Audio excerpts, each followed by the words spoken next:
इतिहास हमें हमेशा यही सिखाता है कि इंसान चाहे कितना भी ताकतवर क्यों ना हो, उसकी असली ताकत पानी पर टिकी होती है। पानी ही जीवन का आधार है, और जब यह आधार हिलता है तो पूरी सभ्यताएं मिट्टी में मिल जाती हैं। मेसोपोटामिया की नदियां सूख गईं, सिंधु घाटी की धाराएं थम गईं और माया सभ्यता का जल स्रोत टूट गया। नतीजा यह हुआ कि कभी महान कहलाने वाली सभ्यताएं इतिहास की किताबों में दबकर रह गईं। यह प्रकृति का अटल नियम है कि बिना पानी इंसान का जीवन और विकास असंभव है। लेकिन अब सवाल यह है कि क्या इंसान इस नियम को बदल सकता है? क्या वह अपनी किस्मत खुद लिखने के लिए कृत्रिम नदियां बना सकता है? हाल के वर्षों में सैटेलाइट से आई तस्वीरों ने दुनिया को चौंका दिया है। सहारा के तपते रेगिस्तान में एक अजीब सा लंबा निशान दिखाई देने लगा है। कोई इसे आसमान से देखने पर अजगर जैसा कहता है, तो कोई इसे धरती पर पड़ा गहरा घाव बताता है। असल में यह न तो किसी एलियन की हरकत है और न ही प्रकृति की आकस्मिक घटना। यह है मिस्र का सबसे बड़ा दांव, न्यू डेल्टा प्रोजेक्ट। $25 बिलियन की लागत से बनाया जा रहा यह प्रोजेक्ट इंसान की जिद का प्रतीक है।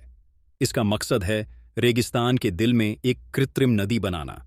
सोचिए, ऐसी नदी जिसका कोई प्राकृतिक स्रोत नहीं, न कोई पहाड़, न कोई ग्लेशियर और न कोई झरना। यह पूरी तरह इंजीनियरिंग और आधुनिक तकनीक पर आधारित है।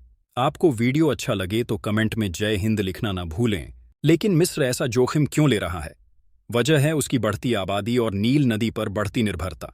नील नदी ने हजारों वर्षों तक मिस्र की सभ्यता को जिंदा रखा है, लेकिन अब वही नील खतरे में है। इथियोपिया जैसे देश उस पर बड़े बड़े बांध बना रहे हैं और जलवायु परिवर्तन से भविष्य और भी अनिश्चित हो गया है। मिस्र की 37% आबादी और खेती नील पर निर्भर है। अगर कभी इसकी धारा कम हो गई तो पूरा देश भूख और प्यास से जूझने लगेगा।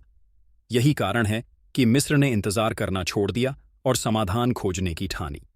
इसी सोच ने जन्म दिया न्यू डेल्टा प्रोजेक्ट को। इस प्रोजेक्ट का केंद्र है 114 किलोमीटर लंबी कृत्रिम नदी, इतनी लंबी कि यह दिल्ली से पानीपत की दूरी से भी आगे निकल जाए। इसका उद्देश्य है पश्चिमी रेगिस्तान के 22 लाख एकड़ बंजर इलाके को उपजाऊ खेतों में बदलना। यह क्षेत्र दिल्ली राज्य से लगभग 6 गुना बड़ा है। अगर यह योजना सफल होती है तो मिस्र न केवल खाद्य सुरक्षा हासिल करेगा, बल्कि रोजगार और आर्थिक मजबूती भी पाएगा। अनुमान है कि करीब 50 लाख लोगों को प्रत्यक्ष और अप्रत्यक्ष रोजगार मिलेगा। देश गेहूं उत्पादन में आत्मनिर्भर बनेगा और आयात पर उसकी निर्भरता घटेगी। अब सबसे बड़ा सवाल है कि इस नदी में पानी आएगा कहां से? सहारा के नीचे कोई नदी नहीं बहती और न ही यहां कोई बर्फ पिघलती है। इसका उत्तर है आधुनिक इंजीनियरिंग और रिसाइकलिंग। मिस्र ने दुनिया का सबसे बड़ा वाटर ट्रीटमेंट प्लांट अल हमाम बनाया है। यह हर दिन 75 लाख क्यूबिक मीटर पानी को साफ कर सकता है। शहरों, उद्योगों और खेतों से इस्तेमाल हुआ पानी, सीवेज और भूजल को बड़े पाइपों और नहरों के जरिए इकट्ठा किया जाता है। फिर उसे विशाल पंपिंग स्टेशनों के माध्यम से ट्रीटमेंट प्लांट तक पहुंचाया जाता है।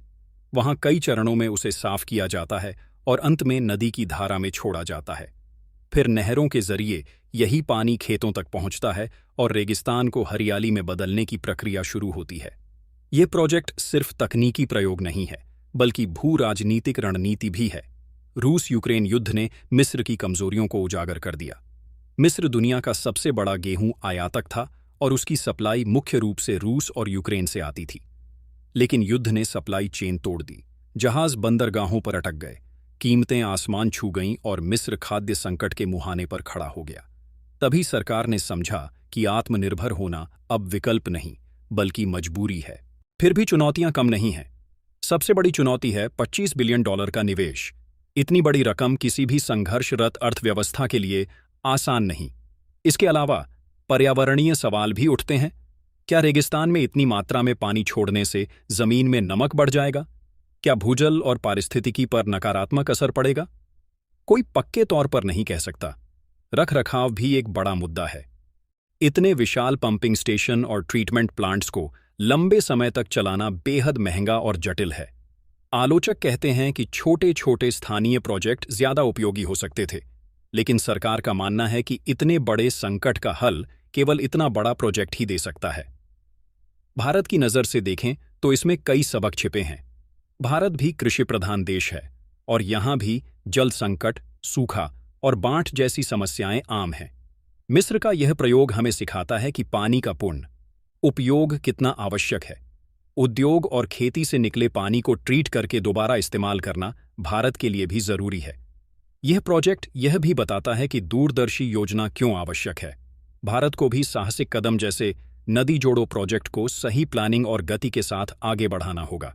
राजस्थान की इंदिरा गांधी नहर इसका उदाहरण है, जिसने थार के रेगिस्तान को हरियाली में बदल दिया और साबित कर दिया कि इंजीनियरिंग से भूगोल बदला जा सकता है। आखिर सवाल यही है कि क्या मिस्र का यह प्रयोग सफल होगा? क्या यह आने वाली पीढ़ियों के लिए एक मिसाल बनेगा या किसी अधूरी महत्वाकांक्षा की कहानी? अगर यह सफल होता है तो यह साबित करेगा कि तकनीक से रेगिस्तान भी उपजाऊ बनाया जा सकता है। लेकिन अगर यह असफल हुआ तो यह चेतावनी होगी कि प्रकृति से छेड़छाड़ की भी सीमाएं हैं। यही कारण है कि पूरी दुनिया इस प्रोजेक्ट पर नजर गड़ाए हुए है। यहां सिर्फ एक नदी नहीं बह रही, बल्कि उम्मीद, डर और भविष्य की कहानी साथ साथ बह रही है। आपको वीडियो अच्छा लगे तो वीडियो को लाइक करें और हमारे चैनल आनंद एजुकेशन 2.0 को सब्सक्राइब करना न भूलें। जय हिंद, जय भारत।